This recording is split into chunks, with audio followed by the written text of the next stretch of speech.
everybody. This is Corey Salter 2 Floyd at PAX Unplugged 2024, and I'm here with Third Eye Games.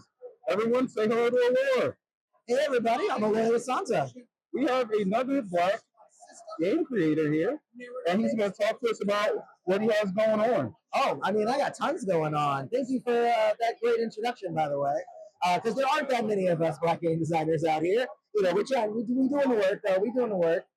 We have a ton of great games here, all designed by me. I'm the main creator of most of these. We have the PIP system, which I designed for kids, families, new players, and stuff, whatnot. We have Ninja Crusade, which is definitely one of my favorites, where you play as rival ninja who are trying to fight against the Empire, stuff like that. We got API, which is I don't know where the book is, but we have API. We have API where you fight monsters and whatnot. We got superheroes.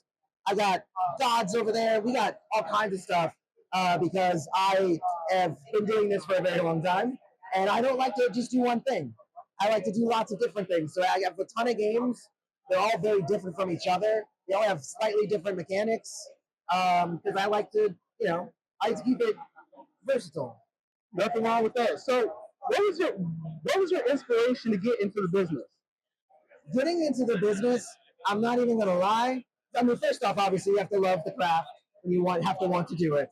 But I would say I got into publishing because I was a freelancer for a little bit, and I said, "Oh, that's all it takes to be a publisher." So I'm like, "Well, damn, I'm gonna be a publisher then." And then 16 years later, I have multiple game lines. I sell thousands of copies. It's pretty cool. It's a great living. Okay. So what was your before you started? What was your favorite game? Oh gosh, my favorite game? I will say probably Changeling the Dreaming, which is it's almost nobody's favorite game, and that's okay. And that is okay because everybody would look at that game and they would be like, it's kind of silly. It's they use the word whimsical a lot in the game, which is fine. But I really liked that game because it was about the death of like childhood wonder. Like it was like really, if you think about it, it's like, oh, are you scared of vampires? I guess. Are you scared of werewolves? I guess. Are you scared of the ever encroaching presence of banality and just nothingness? It's like that's Changeling the Dreaming. So existential crisis? Yes. It's like Existential Crisis, the RPG. That is what that game was. Wow.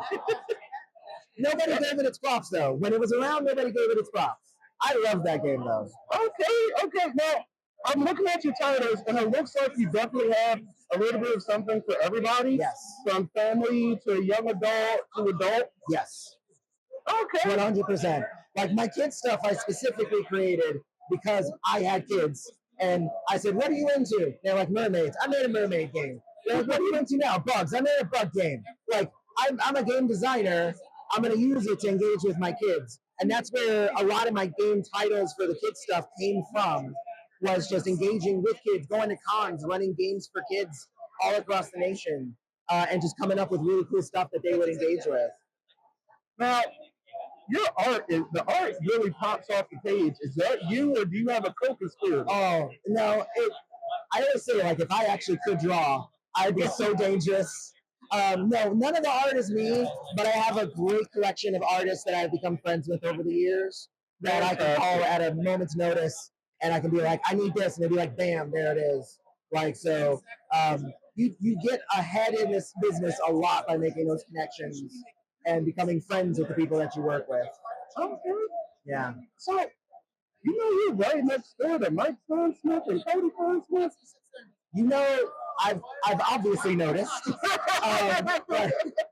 what the coolest thing was they came over and talked to me yesterday, and I was like, that's dope. They didn't have to do that. Like that was like, and I've seen them at other cons, and I was like, I'm not gonna encroach in their space. They came to me, and I was like, that's dope. That made me feel really good, especially as somebody who's been doing this for so long. Just getting the recognition of such an icon. And a legend. I got the head nod. I don't need much. Just be like, hey, brother, keep doing what you're doing. That's all I need. I'm good, right? I'm good. I'm gonna keep that. I was already gonna keep doing it, but now I really got to do it for Mike Pondsmith. You know what I mean? It's like, so where can they find you online at? So online, we're at thirdeyegames.net. If you accidentally type in .com, it will redirect you. It's okay. But it is thirdeyegames.net. Obviously, we're everywhere else, drive through and all the other places. But thirdeyegames.net, that's the place to go to get all the skinny on everything. All right, awesome. Now, your price range is what are we looking at? I mean, most core books are either in the 30 to 40 range. Source books are like 20. You know, I price them the way that I would like to pay for them as well. So, I'm not trying to break anybody's bank. I just want people to have cool games. Listen, after that other video about the table, the pockets be screaming. Definitely. And if y'all don't know, y'all need to be looking at our other videos here at PAX. But anyway, this has been Corey talking to Floyd with Third Eye Games. We'll see you next time at PAX Unplugged 2024. Peace.